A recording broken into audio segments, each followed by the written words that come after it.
Well, you didn't. Nobody teaches you, like you said. Nobody.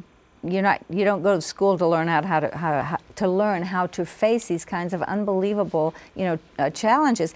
What have you learned? What's some advice you can give to people? Are there steps you go through and things you do? Let's get to that quickly before we go to the break, and then we want to talk about the insurance companies. Well, so it ties with Jerry's previous question about the anger and being strong. The first thing is admit to be weak, right? And literally, God uses these events and suffering to get us closer to Him.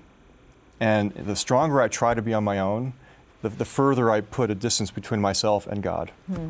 God's there to help us. Right? And that's the first thing I learned, is to be weak, to literally get on my knees and admit my brokenness.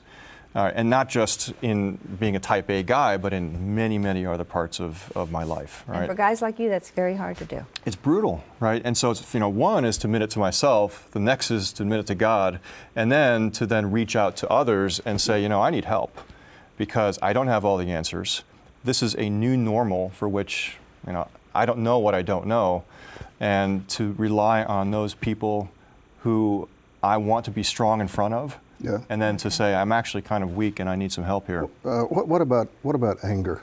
What about anger and hatred for this irresponsible drunk driver that perpetrated this? Anger's tough. Bitterness? Bitterness, they're all kind of together, right? And they're all lumped into misery and suffering. Yeah. I can't say that we ever felt angry at God. That's good. But I think we were certainly very angry at the situation. Regarding the young man, and he's a young man, right? And we thought, he's 18 years old, he's made a terrible mistake, his best friend was killed in the accident. And it was hard. Yes, we were very angry at him and the choices he made. It wasn't about him, it was about his behavior.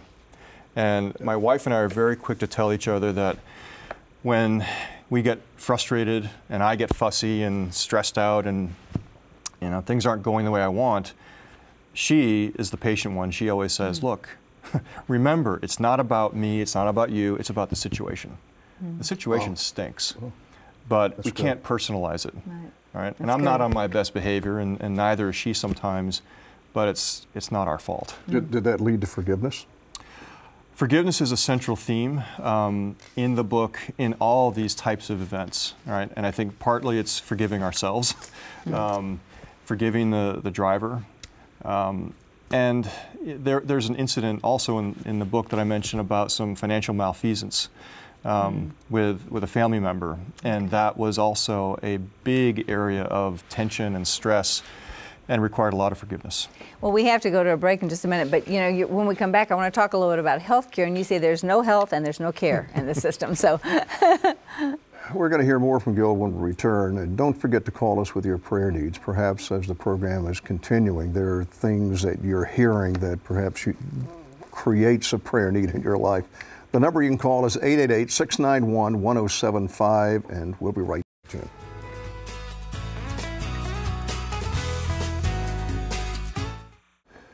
Today we're talking about reconnecting with what matters most. The book is entitled Shattered, Shaken, and Stirred, Reconnecting with What Matters Most After Loss and Adversity. We all have it in our lives at one time or another, and the question is how we deal with it, which means that we turn out to be better people or worse people. Gil's family was involved in a head-on collision with a drunk driver that cost 2 people their lives and left Gil's wife, Kim, unable to walk. During this whole process, you had the unexpected opportunity to deal with our current healthcare system. Tell us about that. It was a joy. It was a joy. We were in Denver, so we were out of our hometown of San Francisco. And after, I was still going in and out of the hospital for my injuries, and we were in Denver for a few weeks. But the first packet of mail I got, which was huge because it has all these bills in it, well, it included 2 letters from the hospital that my wife was in Denver. And there were 2 letters, both of which contained liens on our home in San Francisco. The hospital had placed liens on our home in San Francisco because Kim's medical expenses were so high. The hospital, because we were out of network, we were out of state, The hospital needed my pressure on my insurance company to get reimbursed. So they put pressure directly on me. And you were you had good insurance. Supposedly. Supposedly. Right? Supposedly. Unbelievable. So that was just the tip of the iceberg. And it only got worse, frankly. And the amount of mail and the amount of aggravation, not support. Harassment. Harassment, having to verify bills, having to go back and resubmit claim forms. How could you verify bills? I've had some health issues. Yeah. I've been in the hospital for some surgeries. At one time I asked for the bill. I said I'd like to just read it. It was a foreign language. Yeah. I mean, it might have been a Band-Aid. I don't know, but I just know all it was numbers. So there's no way that I could have responded to an insurance company to verify a bill because I had no idea what the charges were. You're at their mercy, aren't you? Was that the same situation? Oh yeah. And the things coming in duplicate and triplicate and needing verification and resubmission of claims forms and whatnot, and always having to re-verify the accident, and it is a total mess. A total mess. You know, with what you had to deal with, you must have some pretty strong feelings about where we are in this country right now with the healthcare reform. And what are your feelings about that? It's unsustainable. I think healthcare in its current state is a bigger threat to our economy than any terrorist action ever could be. Wow. I really do. And it's self-induced, and it's needless, and you know, we all pay through the nose for supposed insurance, right. But insurance is only good if you don't need it. Exactly. As soon as I needed insurance, it really didn't come very easily, right? How much, when it was all said and done, how much of your hospital care was covered? That's a great question.